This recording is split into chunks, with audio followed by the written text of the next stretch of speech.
মিথ্যে বলবো না তোমার জন্য। সরি, ফুল টায়ার্ড হয়ে গেছে, পকেটে ছিল তো। What about this? আমার জন্য? হ্যাঁ। কি ফুল এটা? কি ফুল? এটা কৃষ্ণচূড়া। কৃষ্ণচূড়া? তো কৃষ্ণচূড়া ফুল দিয়ে আমি কি করব? কৃষ্ণচূড়া ফুল দিয়ে কি করে? আচ্ছা, কি করে? ওকে, দেখাচ্ছি। বিউটিফুল। সবাই বলে ফুল নাকি গাছের সুন্দর। আমার কি মনে হয় জানো, ফুল সুন্দর তোমার চুলে।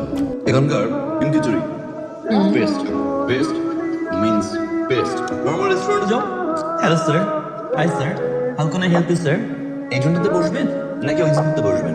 Sorry sir, reserve. বড় ডিম লাগবে? এই মামার ভিতরে ডিম ভেজে দেয়। আসলে ডিম দিয়ে দিবে। এগুলো ভালো লাগে। হেই, তোর কি ভালো লাগছে না? কোথায় ভালো লাগছে না? অবশ্যই ভালো লাগছে। জোর করে খেতে হবে না, পেট খারাপ করবে। খাচ্ছি না। Sure? 100% sure. Double sure? Triple sure. Good. আচ্ছা, তোমার মনে আছে আমি তোমাকে একটা কথা বলেছিলাম যে বাবার বিজনেসে বাবা অনেক খরচ করেছিল?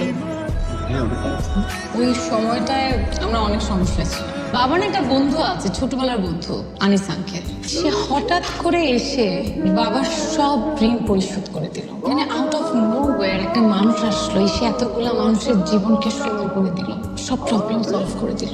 এই মানুষটা যে আমাদের কাছে কি, মানে he is like an Angel for us. যে মানুষটা দেখছো, কোনটা? করিম চাচা। এই মানুষটা অলওয়েজ হাসি খুশি থাকে, স্মাইলিং ফেস। খোঁজ নিয়ে দেখেন তার জীবনের সমস্যা আছে। পৃথিবীর প্রতিটা মানুষ মুখে হাসি থাকলেও অনেক সমস্যা নিয়ে ঘুরে। সমস্যা আসবেই, কারণ সমস্যা পরে সমাধান। এটাই জীবন, এটাই আমাদের জীবনে একটা চক্র বলতে পারি। বলেছিলাম না ঠিক হয়ে যাবে, দোয়া করে দিতে হবে, রাইট? হয়ে গেছে। কাজে লাগবে, আরো লাগবে, আরো সমাধান হয়ে যাবে। আর যখনই সমাধান হয়ে যাবে আমি তোমার হয়ে যাবো। তুমি কি একটা কথা জানো? তুমি না, ইনফ্যাক্ট সবাই জানে, জন্ম, মৃত্যু আর বিয়ে সবকিছুই সৃষ্টিকর্তার হাতে, জানো? আমি তোমাকে নিয়ে একটা কাপড় দিতে চাই। তাই?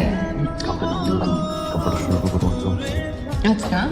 আর শেষ করবো মনে হাসি দিয়ে। আরে মা, আর আপনি আমার আগে।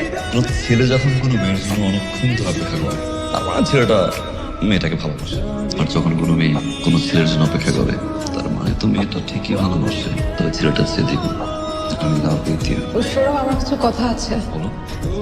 আমি তোমাকে বলেছিলাম না যে বাবার বিজনেসে অনেক লস হয়, অনেক ঋণ জমা হয়েছে। আমি এই কথাগুলো জানি।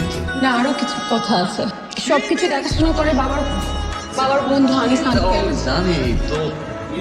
আরো কিছু কথা আছে, তোমার শুনতে হবে সৌরভ। ওকে।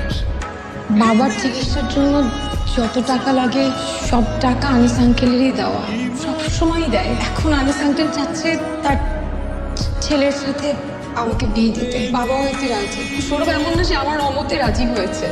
সবকিছু চিন্তা করে বাবার কন্ডিশন দেখে আমি বাবাকে না করতে পারিনি। আমার মত ছিল, কারণ আমার ফ্যামিলির কন্ডিশন, আমার বাবার কন্ডিশন দেখে আমি বাবাকে না করতে পারছি না। আমি বাবাকে কোনোভাবেই কনভিন্স করতে পারছি না। সৌরভ, আমি তোমাকে পছন্দ করি, কিন্তু আমার বিয়েটা করতে হবে। আমি সরি সৌরভ, পারলে আমাকে মাফ করে দিও। ভালো থেকো।